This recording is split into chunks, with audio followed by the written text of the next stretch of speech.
tubaniriza amacha agalero wano Emmanuel Baptist Church Senge Wakiso amanya agangize isiko era njagala kubaza mukama okumpa kana kisa olwalero tinange nyimidde okuwa katuuti okubanga ngabala kumukisa ogw'ekigambo kino ekya mukama era nga ntola akakisa kano okubajjukiza omulamwa gwaffe wano Katonda yasobola okusimbawo church eno n'omulamwa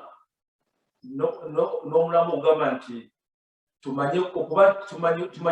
okumanya Kristo n'okumumanyisa eri abalala era twala okubaza musumba waffe ti mukama yamulungamya n'amuwa omulamwa guno nti buli muntu yenna ategedde Kristo ayongere okumumanyisa eri yenna abantu abamwetoolodde n'ensi yonna era ge makulu lwaki Katonda asobola okulungamya musumba waffe church eno n'eyimirira ku mulamwa ogwo era nasaba kitambule mulamwa gwaffe guno wonna ogwa church guno akati ekirala njagala otwakisa kano okwaniriza buli omu egasse okubanga omuntu gw'obusoose olwaleero okubeera ku mukutu guno twawula okutugamba nti tuli basanyufu nnyo era tweyanziza nnyo omukama okubanga tugasseeko ekyomuwendo gwe gy'oli omuntu obutamanya nti olwokyamuwendo nnyo ne olukyamuwendo nnyo bwetubanga lukannaku tufuna akakisa okuba mu tuyegatta kubanga awulira enjiri eno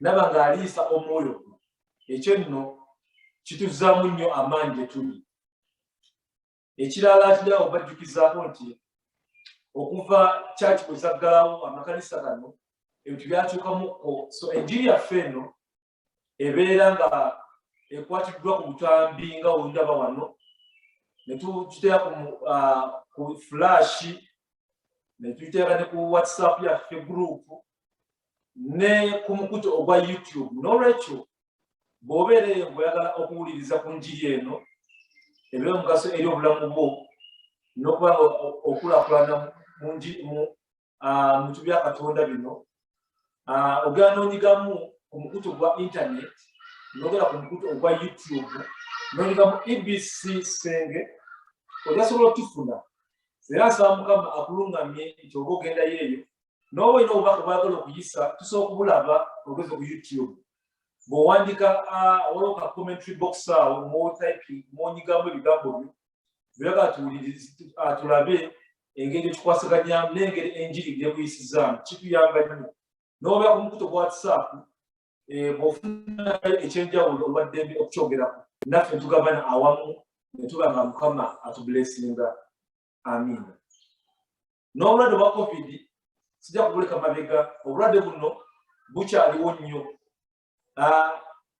nawulirako nti Kenya azzeeyo eri ku phase eyokusatu level eyo tusaba mukama era okutuuka wano era tusaba mukama alungamye abakulembeze baffe tukimanyi nti mukama yekka ayinza otulungamya mu byonna bye tukola era tusaba mukama alungamye abakulembeze bonna gye bali mu Uganda wano engeri abayambe engeri balina okukwatamu kino ekirwadde mukama atuleme tuyamba amasomero gaddemu era mukama atuyambe abaana bali waka era mutuufu batudde ebbanga ddene balina tebamisinga mu kusoma kuno tusaba mukama alungamye abazadde era gye bali ewaka era mukama tusaba alungamye n'abazadde mu kubuulira abaana ekigambo kino ekigambo kya mukama ekiyinza obalungamya obulamu bwabwe amiina ekisinga okuzzaamu amaanyi mu byonna nti teri kintu kya muwendo kye tuyinza kulekera abaana baffe ebiseera singa tulowooza nnyo ku mmotoka ku mayumba naye ng'abantu bafunye ekigambo kya mukama babagenda kuzikirira kuba tukima ekigambo kya mukama tekiggwaawo ate n'ekyokubiri nti senga bafuna okukkiriza kuno eri Kristo bafuna obulamu obutaggwaawo kye ekirabo ekyasinze sonekyo abaana baffe babeera mu maka gaffe ne basobola okuliisibwa enjiri eno ne bakkiriza mu Yesu Kristo nga omulokozi w'ensi nga Yokana bwe yagamba ekisobola tuzaamu amaanyi nti yalaba si yekka yalaba wabula bonna baalaba n'amaaso gaabwe era bali mututegeeza nti mukama yasindika omwana we omu yekka Yesu Kristo n'atufiirira era okkirira wansi ogenda osoma mu Yokana waliwo egamba nti era buli anayatula n'akkiriza nti Yesu Kristo ye mwana wa Katonda Katonda anabanga mu ye n'eyiye mu Katonda. Era kino kikulu nnyo ky'ovola tusobola okukkiririza mu Katonda okwagala kwe kuba tukulabyeko si kwa bigambo wabula yasobola otulagako okuwaayo omwana we omu yekka kyova tukkiriza mu kwagala kwe kwatukoledde kwonna okusinza byonna ebibaddewo. Era nsaba Mukama atuyambye atuluŋŋamye nga ekisinga obukulu kiyinza okulekera abaana baffe ne bamikwano gyaffe ne baganda baffe ne mikwano gyaffe abakyala eno gye tuli basaana okufuna ekigambo kino kyekitaggwaawo. Bino ebirala Mukama awaga bonasi. Amiina. Kakati njagala ntwala ku kisa kano nsabe nga Mukama anuŋŋamizza okusinziira tumanyi tuyita mu bizibu bingi wiiki ewedde yonna eno tulina obulwadde bangi abalwadde bantu bangi abambi abazaala balina obuzibu bw'omugongo bantu bangi abafuna obulwadde obulala ewaka nga COVID-19 era twakoza tunafuna muntu afudula COVID-19 wano bamemba baffe abali mu kyaki era twakoza Mukama nti atukuumye mu buzibu buno bwonna.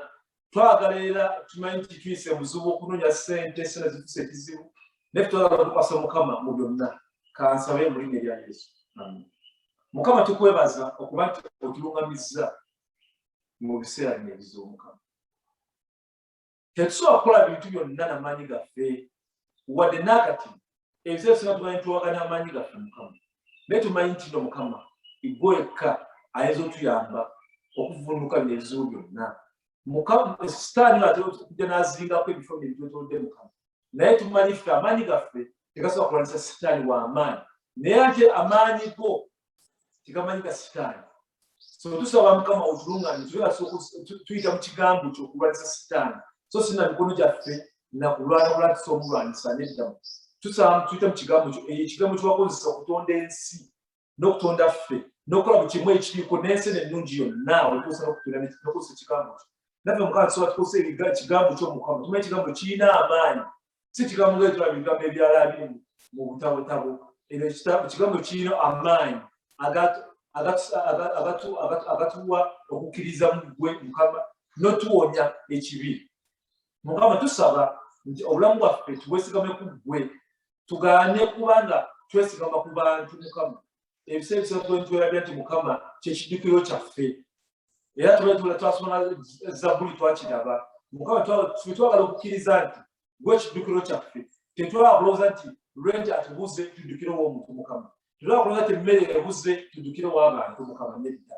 Ffe twagala okukkiriza nti ffe batabani bo Mukama olukusaba tuwa n'ofuka taata waffe Mukama n'otuwa omukisa okuba gwe taata waffe Mukama ate ffe tuba tuli batabani bo tugenda kutuwa omukisa gwe Mukama tukkiriza nti osobola otukolera bino byonna nga twekwasiza ggwe era nga tusobola okusaba Mukama nti leka enzikiriza n'enjiri ebe nga yekulembedde okusooka byonna bye tulowooza Mukama.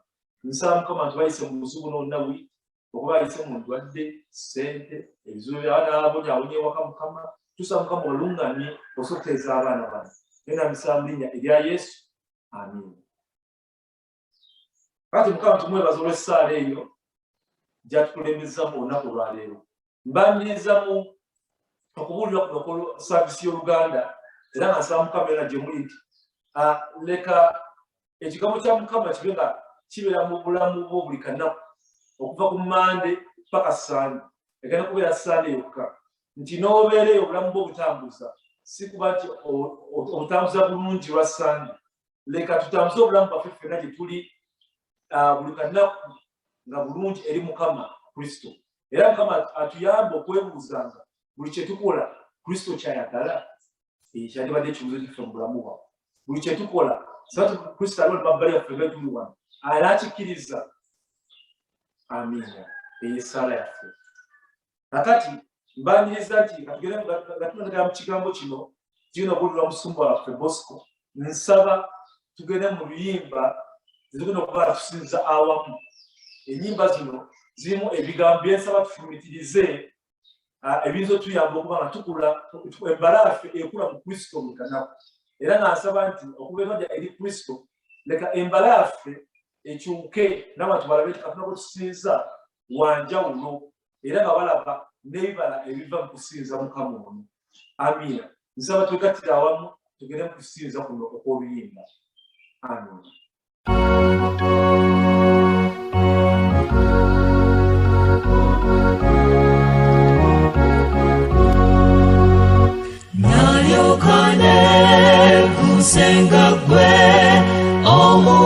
Mulokozi Katonda Chembunde Sanyukanyini Nejatula When Sanyuse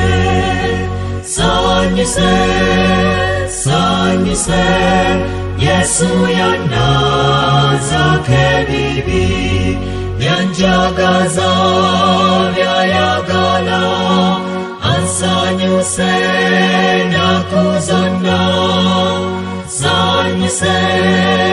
Sanyuse Yesu Yanaza Kebibi Namusega Natangoba Zendi uwe na yewange Yampitane ditegela Dobozidye galya Yesu Sanyuse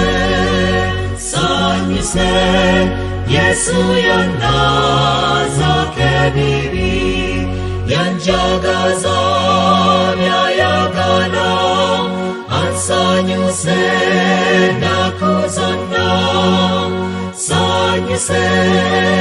Sanyuse Yesu Yanaza Kebibi Etanasa Gasagana Kakano Teletekuye Sichamuse Kukalina Mukamaya Lina Byonna Sanyuse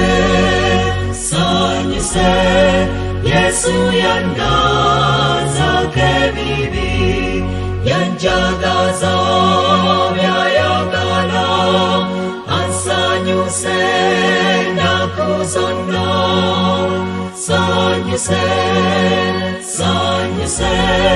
Yesu Yanaza Kebibi Nalaila Tindi Uwo Nachogera Gabulijo Era Wali Jamukama Disanyuko Kubo Uwo Sanyuse Yesu Yanaza Kebibi Yanjagaza Vyayagala Ansanyuse Nakuzana Sanyuse Yesu Yanaza Kebibi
kulikayo mwenna nkulikeeyo mu kusinza awamu era nsaba nti ebigambo bibadde mu luyimba luno bibayamba mufumitirizaako kikulu nnyo mu bulamu bwaffe okubanga bwe kyetukola twefumitiriza era tumanyi nti nno atukulirayo Kristo n'embala zaffe zonna zinakuba mu Kristo obulamu bwaffe bwonna bwe tukola ewaka mu ngeri tukwatamu ssente emikwano gyaffe n'okwagala kwaffe okuba kujjula olwa Kristo ffe nga ffe okwagala kwaffe kusobola tuukirira oba okuba mu Kristo kusobola tuukirira. Amiina. Kakati kambalirize mu kigambo kya leero ekigenda okubuulirwa omusumba waffe Bosco ekigenda okuva mu kitabo kya Yokana essuula 13. Kansube ffenna tuguddewo bayibuli zaffe mu Yokana essuula 13 okuva ku lunyiriri lwa 31. Era ekigambo kigambawo kiti Yuda olwafuluma Yesu n'agamba nti kaakano omwana w'omuntu agulumizibbwa ne Katonda agulumizibbwa mu ye. Era obanga Katonda agulumizibbwa mu ye, Katonda yeegulumiza ye yennyini era amangu ago ajja kumugulumiza. Baana bange akaseera katono kekyali nammwe mulinnoonya era nga bwe nagamba Abayudaaya nti gye ŋŋenda mmwe temuyinza kujjayo era nammwe bwe mbagamba kaakano mbawa ekiragiro ekijja mwagalanenga nga nze bwe mbagala.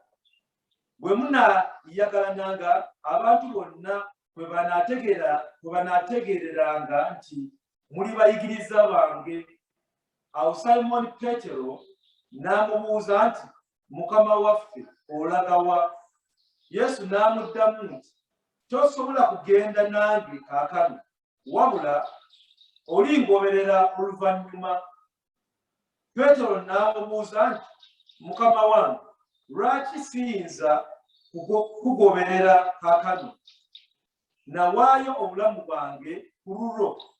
Yesu n'amuddamu nti onaawaayo obulamu bwo ku lwange?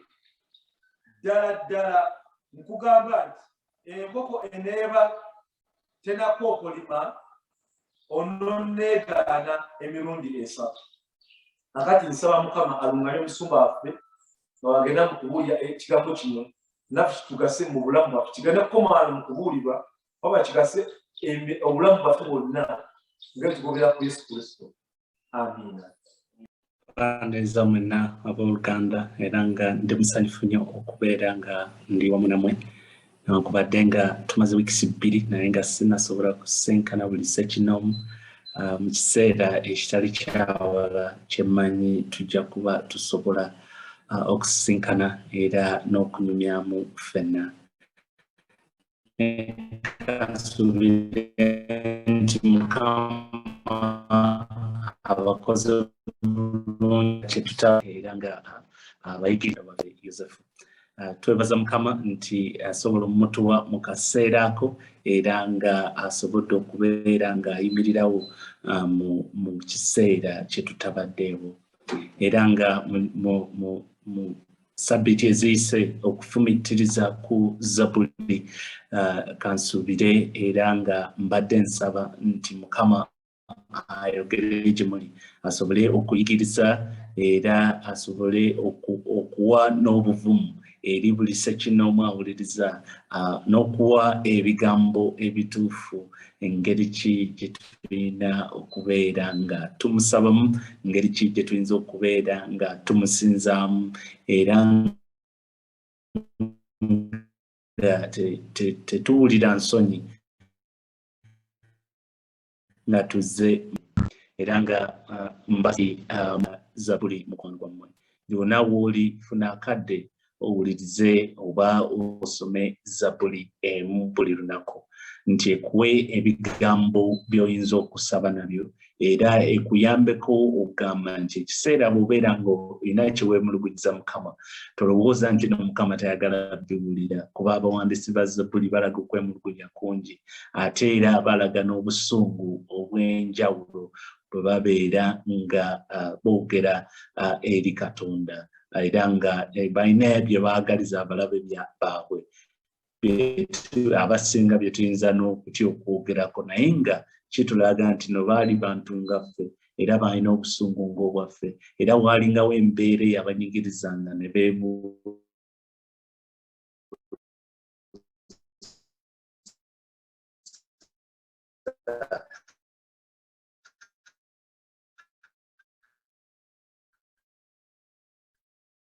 lwaki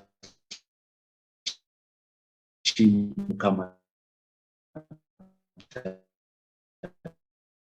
Mukama aliwa, era abafuuli abo abalala abalina ebibuuzo bye bimu obudde buno neesanga nga muddamu okuyita mu Zabbuli. Nga kaakano njagala okuteeka essira ku Yokana essuula e13 nga nina njagala okubuulira ku kabonero akasinga okubeera akakulu ennyo oyo omuntu yenna asabira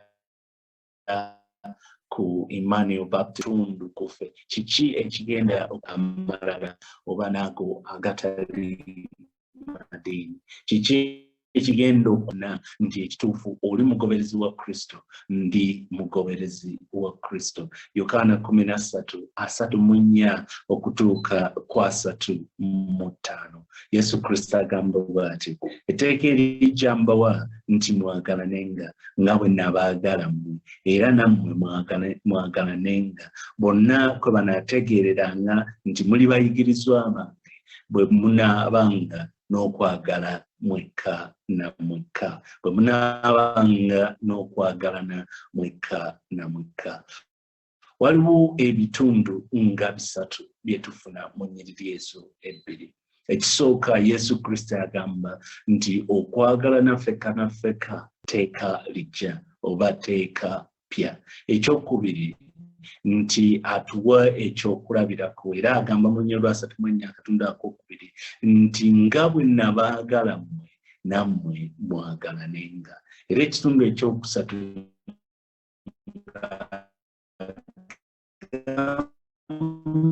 nti n'okwagala kuno kwayogera eri abalala nti buli omu oba bonna bwe banaategeera nti muli bayigirizwa bange, bonna bwe banaategeera nti muli bagoberezi bange. Leka tutandike n'ekitundu ekisooka, akabonero oba etteeka eppya, okwagalana.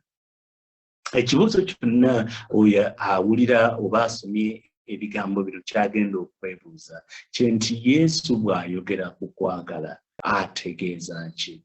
Kwagala kika ki kwayagala kubeeremu abo abayigirizwa be oba abo abamukkiriza? Kiki kyayagala, kyanjawulo ki ku kwagala okuli mu Busiraamu? Kyanjawulo ki kwagala okuli mu Busodokisi Kwanjanjawulo ki ku kwagala okuli mu batalina amadini bamaama fiina n'abalala era kwanjawulo ki ku bayindi n'amadini g'abayindi oba babuda n'abo amadini amalala agava mu bitundu ebyo ebya Asia. Okwagala kuno Yesu Kristo kwayogerako kufaanana kutya? Kibuuzo kirungi bw'obeera nga kikuli ku mutima kubanga okwagala Yesu Kristo kwayogerako kwe kwagala kwe kumu okuli mu Katonda. Okwagala Katonda kw'alina eri omwana we era okwagala Katonda kw'alina eri abantu aboonoonyi. Okwo kwagala okutalina kkomo era okwagala okw'okwewaayo.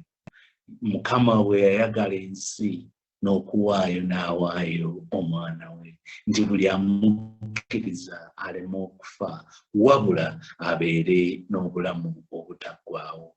Era nga bwe tuba tutunuulidde omusaalaba, Pawulo atugamba mu Baluumi 5:8 nti omusaalaba kaali akabonero oba okulaga muzungu kye bayita display, okulaga omukwano gwa Katonda nti bwe twali nga tukyali boonoonyi Yesu Kristo n'atufiirira. Yesu Kristo okujja okufa twali tukyali mu bwonoonyi, twali nga tukyali bajeemu era okwagala kwa Mukama kulaga obutabeerako kkomo, si kwagala batuukirivu wabula abo abaali bakyali aboonoonyi. Era mu buli mugoberezebwe buli mukkiriza yenna kwe kwagala boonoonyi kubanga Mukama bw'atyo bw'ayagala gye tuli nti okwagala okw'omuzadde eri omwana. Tewaliiwo omuzadde okuggyako oli maaya omuzadde agenda okutuuka obudde agambe takyayagala mwana we. Omuzadde yenna agenda kulowooza nga birungi eby'omwana we, agenda gezaako okukola obulungi alaba akalungi kabeere nga twagala fe abakkiriza fe abali mu ye okubeera nga tulaga okwagala kwe kumu eri bannaffe abali mu Kristo naffe. Ekibuuzo ky'oyinza okuddako okwebuuza kwegamba nti lwaki Yesu Kristo aliyite etteeka eppya? Kubanga buli mansomye Baleevi 19:18 etteeka lya Musa liŋŋamba yagala muliraanwo nga bwe weeyagala wekka. Lino mu butuufu teriyinza kubeera tteeka ppya kubanga libaddewo emirembe mingi nnyo, libaddewo okuva amateeka lwe gaawandiikibwa. Lwaki Yesu Kristo aliyita etteeka eppya? Era nga Oluganda ekyo kiba kibuuzo kirungi nga bw'oba otunuulidde ngeri ki oba na mu kifo ki Yesu Kristo wayogedde ebigambo weewo Yesu Kristo bwe yali ateekawo endagaano empya, yali ali mu kuteekawo endagaano ey'enjawulo, yali agenda ku musaalaba olw'okwagala kw'aboonoonyi okubafiirira ku musaalaba, ng'ekyo kye kigenda okubeera akabonero eri abayigirizwa be bonna bonna nti okwagala okutuufu kwolesebwa Yesu Kristo oyo yayeewaayo ku lwaffe aboonoonyi n'afa mu kifo kyaffe. Era nga lino tteeka ppya kubanga gwe mulundi ogwali gusoose okulaba omuntu ayagala okutuuka n'okufa ku musaalaba, era nga ekyo kwali okubeera okubajjukiza ki okwagala kwa Yesu Kristo gye kwali kutuuse, nti yali ali mwetegefu n'okugenda okufa ku lwabwe era n'ayagala abajjukize nti bwe banaabeera nga bagamba ayigirizwa be abalazi ki ekyokulabirako nga ye bw'abaagadde okutuusa okugenda okufa mu kifo kyabwe nabo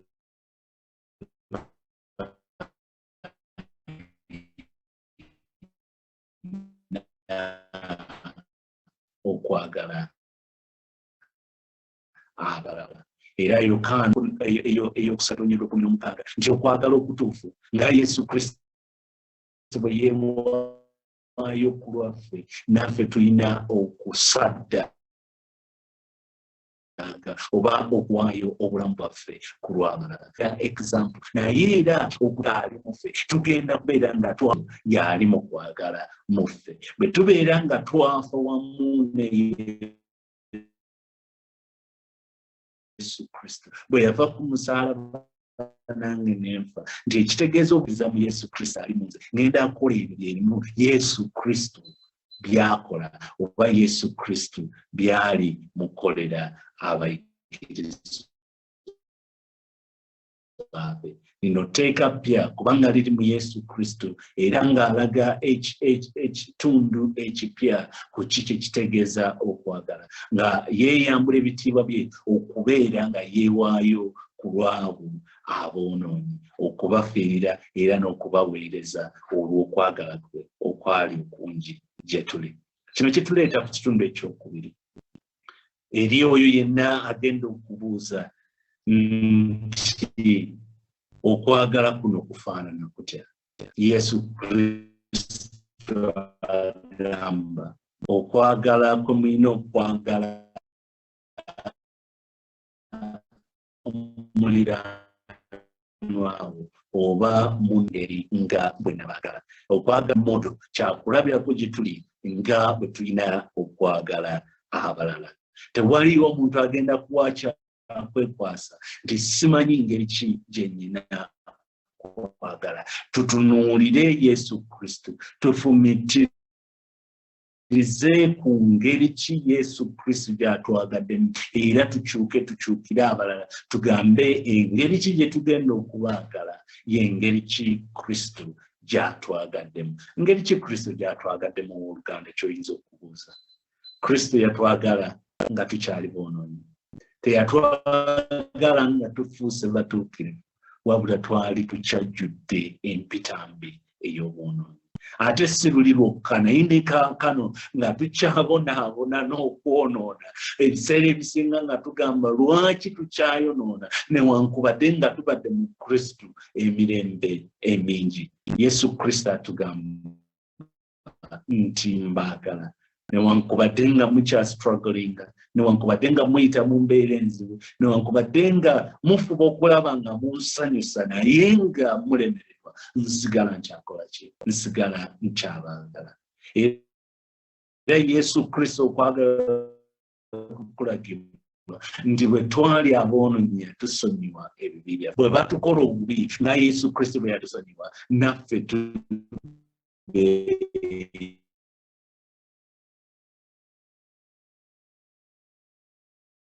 ere abasonyiwa abamwebiri. Pawulo atunyumira nti tubeere abo abasonyiwa nga Katonda mu Kristo bwe yatusonyiwa naffe tubeere abo abasonyiwa abalala. Okusonyiwa okutuufu kuva mu kwagala. Bwe tubeera nga twagala abantu abalala tugenda kubasonyiwa bwe baba nga batukoze obubi. Ekirala okwagala kwa Yesu Kristo bwe kwolesebwa mu ngeri ki gy'atwalirawo obuzibu obw'amaanyi. Njagala obikkule emabega ku ssula 13 olunyiri olusooka batugamba nti Yesu Kristo bwe yamanya ng'obudde bwe obw'okugenda bwali butuuse bwe yayagala ababe yabaagala okutuusa ku nkomerero. Okwagala kwa Yesu Kristo w'Oluganda tekukoma. Era okwagala kwa Yesu Kristo kubeerera mu mbeera yonna era emirembe n'emirembe.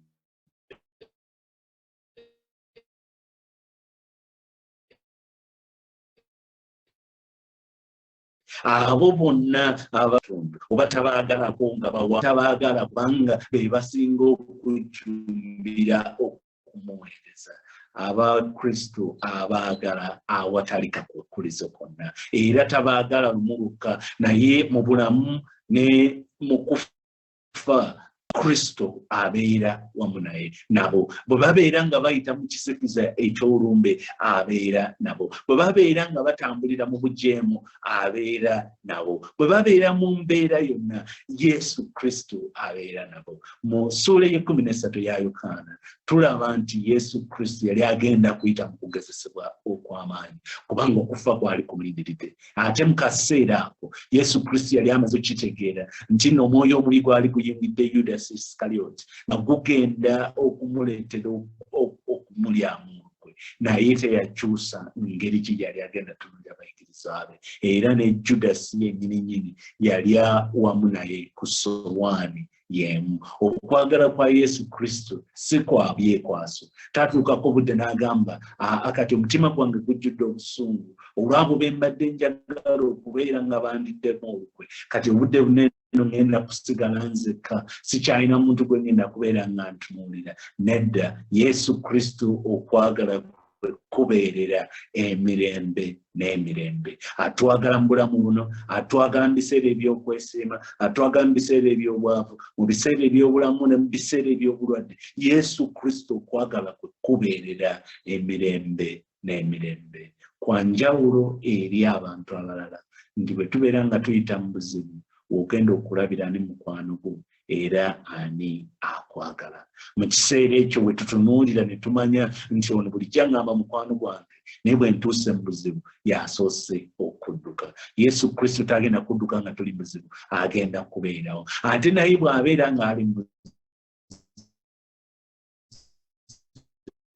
tagenda kiwanga ekyo, agenda twagala emirembe n'emirembe. Kwe kwagala okukwayagala twagalemu abalala, twagale abalala okusingira ddala abo abooluganda mu Kristo, kubanga omanyi oluganda tugenda kubeera nabo emirembe n'emirembe. Tugenda kubeera wamu nabo ne Yesu Kristo emirembe n'emirembe. Era ye kyekyokulabirako nti newankubadde Peetero yali agenda mulyamu olukwe mu kaseera ako, Peetero ng'agenda mwegaana mu lujjudde lw'abantu, Yesu Kristo yasigala nga munyiikivu era nga yasigala nga ayagala Peetero era yasigala nga amutadde mu kifo kye yali amuwadde okubeera nga yagenda okkulira abo abayigiriza bonna abaali bagenda okutambuza enjiri eri amawanga. So abooluganda bwe tubeera nga tutunuulira ngeri ki tulina okwagala abalala, leka tufumitirize ku ngeri ki Yesu Kristo gy'atulaga, tufumitirize ku ngeri ki gy'abaddewo naffe mu kibi n'atusonyiwa, mu mbeera gyali ayitamu ey'omusaalaba, nti ebibi ebyaffe byali mututte ku musaalaba, naye ate teyatukwatibwa busungu wabula yatugamba bugambe nti basonyiwe tebamanyi kye bakola. Ffe abaamuteeka ku musaalaba ate ku musaalaba n'asigala ng'akyatusabira tubeere nga tusonyiyibwa. Kye kimu kyekyo kye twagala okulaga. Okwagala okutuufu tugenda kwagala abalabe baffe, era tugenda kwagala abalabe baffe nga bwe tweyagala ffekka na ffekka.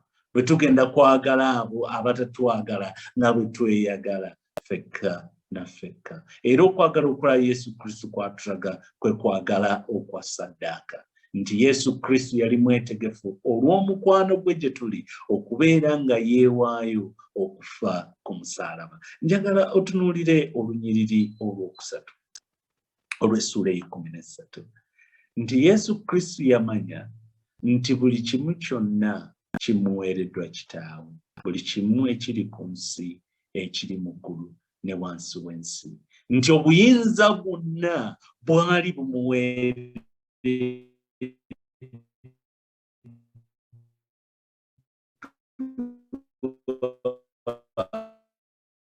mu kiseera teyatuuka kufuna mulala wabula yasigala nga mwetowaze gye bali. Olw'okumanya ekyo ate ekyenjawulo kye yakola nti ebyo byonna yasooka n'abissa ebbali,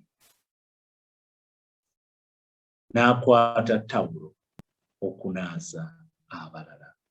Eggwanga lye tubeeramu bw'obeera ng'olina obuyinza bwonna, obeera headmaster wa ssomero, ogenda kulongooza nti no buli omu ayina kulongoosa ngatto zo, buli omu ayina kufukaamirira. Ekyenjawulo ku Mukama, ku Yesu Kristo, nti newankubadde ebintu byonna ebiri mu ggulu ggulu ensi n'okujjula kwayo byonna nga bibye naye tebyamuleetera malala newankubadde yali alina erinnya erisinga amannya gonna nga kw'eryo erinnya bamalayika bonna bavunnama n'abantu n'ebintu byonna eby'oku nsi ne mu ggulu nga bimuvunnamira naye ate yasigala nga mwetowaze yasobola okukka ku maviivi ge okusobola okunaaza ebigere ebyali bibunya eby'abayigirizwa be.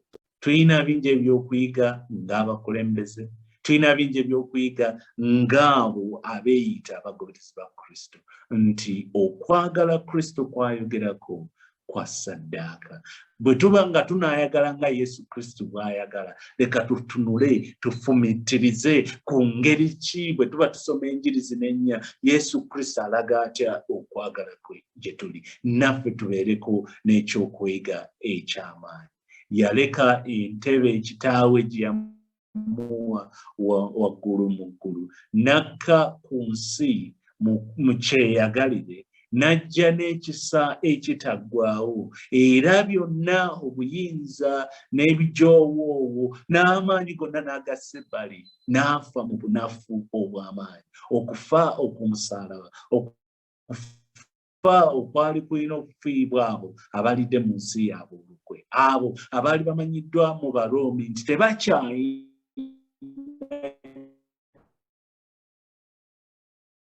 bagasa bafudde era bafudde mu buyinza bwonna,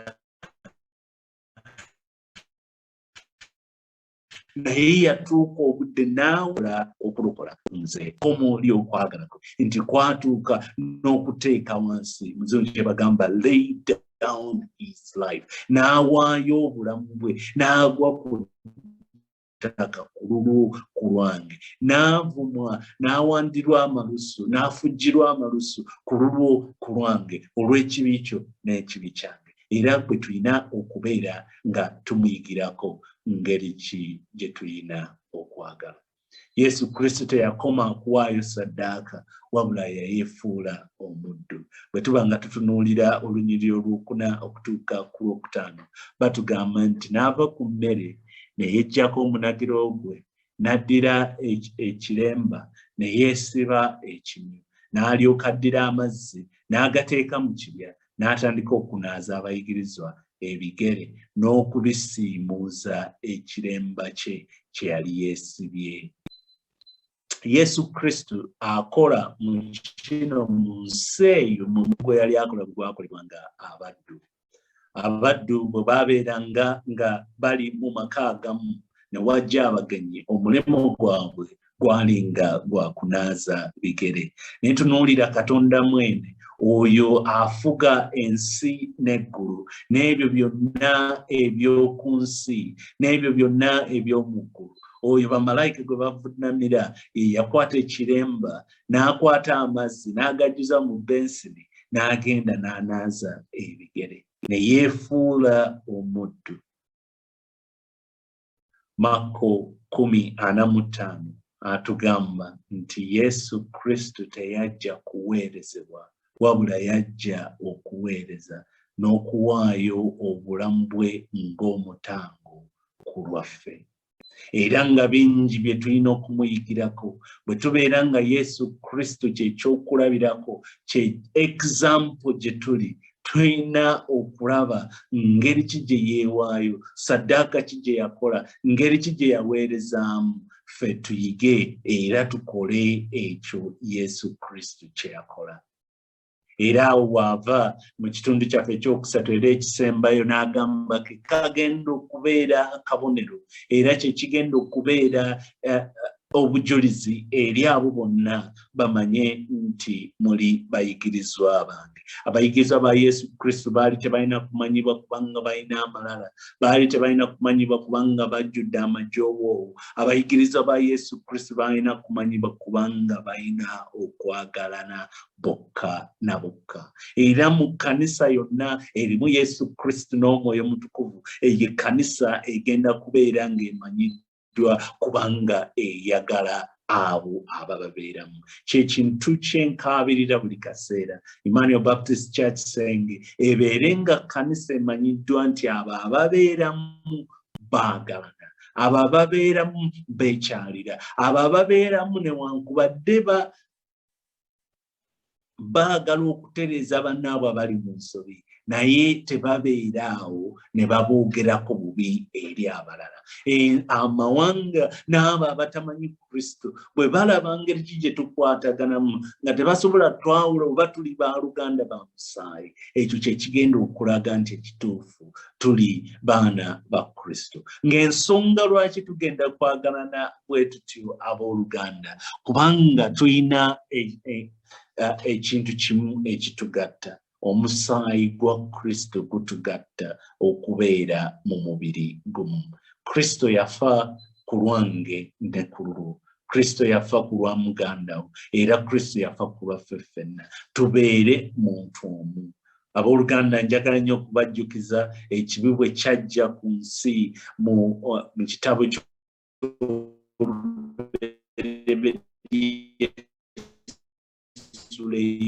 essuula owooluganda ngatta mu Katonda kyaleetera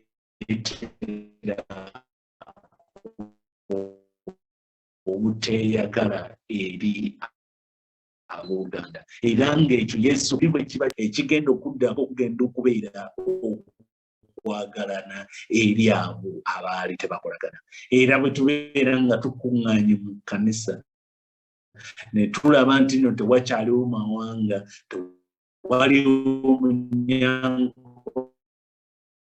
tewaliwo Muganda, ffenna nga tuli wamuya emu ffenna mu Kristo. Kweko okwagala Yesu Kristo kwayagala kubeere ettabaaza mu byalo bye tulimu oba mu matawuni ge tulimu, wonna gye tugenda, mu famire gye tuzaalibwamu, bagenda kutunuulira ngeri ki gye twagalanamu, era bongere bawe Mukama ekitiibwa, bagulumize erinnya lye. Awo banaategeerera nti tuli bayigirizwa ba Yesu Kristo. Abayigirizwa ba Yesu Kristo, akabonero akagenda obbaawula ku balala kwe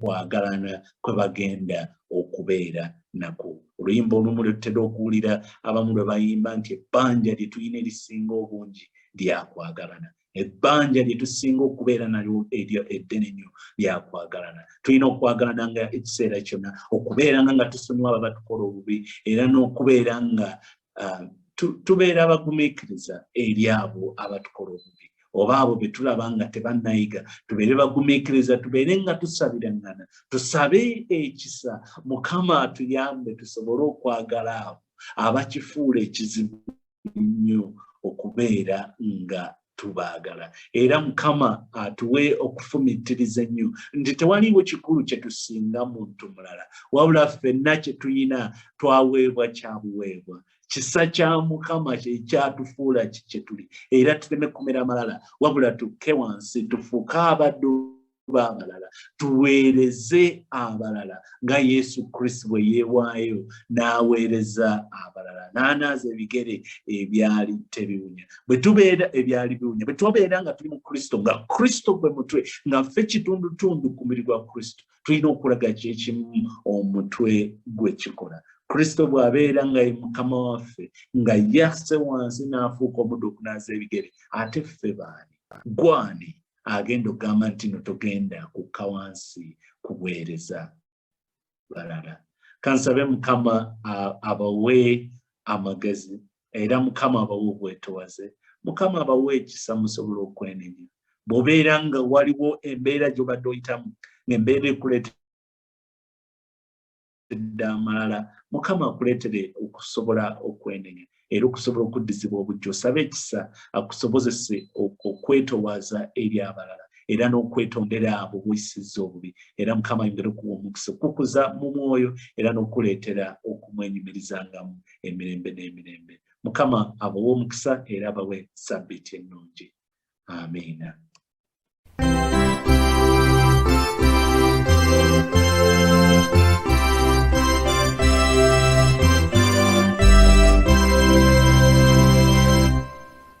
Yesu yaja alokole abalina ebibi, naffe ffenna abonoonyi